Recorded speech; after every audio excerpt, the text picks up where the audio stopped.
Bill O'Reilly here, Tuesday, April 20th, 2021. You are listening to the O'Reilly Update. Here's what's happening across our nation.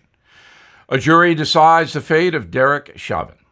Joe Biden cancels the term illegal alien. Los Angeles to offer guaranteed income to some poor people. Michigan now the worst place in the USA for COVID. A record number of Americans speaking a foreign language at home. Also ahead, Mr. Biden, is he the most liberal president in history? We'll prove it. But first, former Minneapolis police officer Derek Chauvin will most likely be found guilty of killing George Floyd because of the way the charge reads. Quote, second-degree murder is defined as an action that causes the death of a human being without intent to affect the death of any person, while intentionally inflicting or attempting to inflict bodily harm upon the victim when the perpetrator is restrained. The jury has to understand the wording because it is clear, and so is this case. So we believe Mr. Chauvin will be convicted of second-degree murder. The White House instructing ICE and border agents to stop using the words illegal alien when discussing immigration.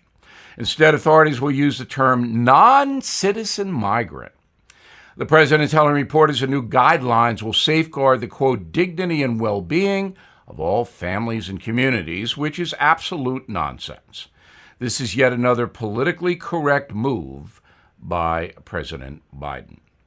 The Los Angeles City Council unveiling a plan to give a guaranteed income to residents living below the poverty line.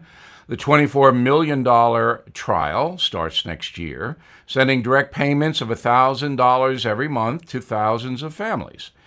It's not much money per family, but no one will monitor how it is used.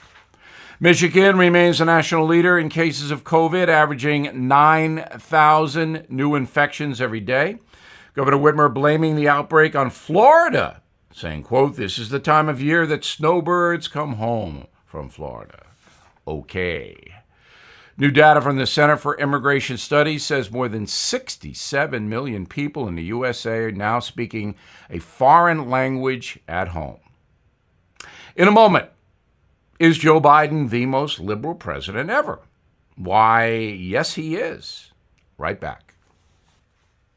Time now for the O'Reilly Update message of the day. It is my opinion that President Biden is the most liberal president ever. FDR would be second. Let's look at some of Mr. Biden's appointments to back up my belief. First, Linda Thomas Greenfield. She is the new ambassador to the United Nations, a post held by Nikki Haley under President Trump. Here's a quote from Ms. Greenfield on race. I have seen for myself how the original sin of slavery weaved white supremacy into our founding documents and principles.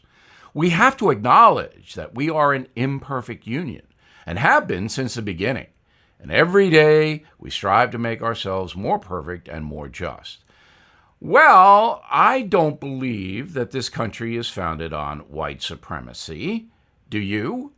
And that is an extreme point of view. So, according to the U.S. ambassador to the United Nations, this whole country is flawed. How about Mr. Biden's selection for Assistant Attorney General, a woman named Kristen Clarke, who has been very radical in the past? She has not been confirmed yet.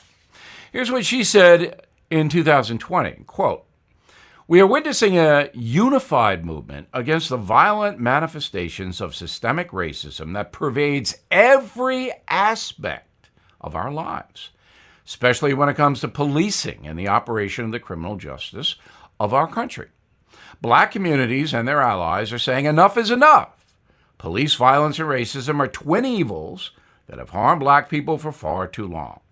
Racism is not a thing of the past. It was not solved 50 years ago. We are a nation in crisis, and racism underlying this crisis must be addressed today, or more black bodies will face the fatal consequences. Again, this is extremist stuff, that the entire justice system is racist and corrupt, that everything we do is shadowed by racism. That's not true in my life. How about yours? Again, another high-ranking official nominated by President Biden trashing her country. Now, this whole thing is unacceptable to me as an American citizen, not as a journalist. Let's do one more. Secretary of Health and Human Services, Javier Becerra. He's sued Catholic nuns while Attorney General of California. And what did the nuns do? They objected to Catholic hospitals providing abortion pills. Becerra sued them. And then he refused to obey federal immigration law and filed 100 lawsuits himself against the Trump administration. Becerra is a far-left radical who now holds a cabinet position. Joe Biden should be ashamed of himself, but I don't even think he understands who these people are. But I do. They are radical leftists. And Mr. Biden is the most liberal president in history. I'm Bill O'Reilly. I approve the message by writing it. For more honest news analysis, please go to BillO'Reilly.com. In a moment, something you might not know. Now the O'Reilly Update brings you something you might not know. On this day in 1871, President Ulysses Grant signed a series of laws allowing the federal government to crack down on a rising threat, the Ku Klux Klan. Following the Civil War, the ratification of the 13th, 14th, and 15th Amendments sought to protect former slaves and forbade individual states from disenfranchising Americans based on skin color. The movement to block black people from voting then went underground. Founded in 1865 by a group of Confederate vets, the KKK rapidly grew from a secret fraternity to a paramilitary force bent on reversing the federal government's policy of Reconstruction. Local chapters were formed throughout the country, especially in the South. Members terrorized, often killed anyone promoting equal rights. To stop the mayhem, Congress passed the Third Force Act, and President Grant signed the law allowing the U.S. Army to combat the Klan and any other group trying to deny voters' rights. The president was even granted the power to suspend habeas corpus in the effort and indefinitely detain those accused of perpetrating violence.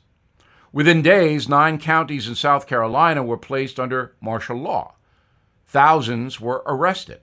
In 1882, the U.S. Supreme Court unanimously ruled it was unconstitutional for the federal government to use military force to enforce local election laws. Now, that decision directly led to Jim Crow and other schemes that denied black Americans voting rights. Without federal intervention, the Klan rose up again and was active until the 1960s. And here's something else you might not know. 150 years later, the KKK remains alive in America. According to the Anti-Defamation League, there are 42 different chapters in 22 states. Membership estimated at 8,000 fanatics. The state with the highest number of self-identified Klan members remains the same as the day President Grant signed the law that federal troops would take down the Klan. It's Mississippi. Back after this. Thank you for listening to the O'Reilly Update. I am Bill O'Reilly. No spin, just facts, and always looking out for you.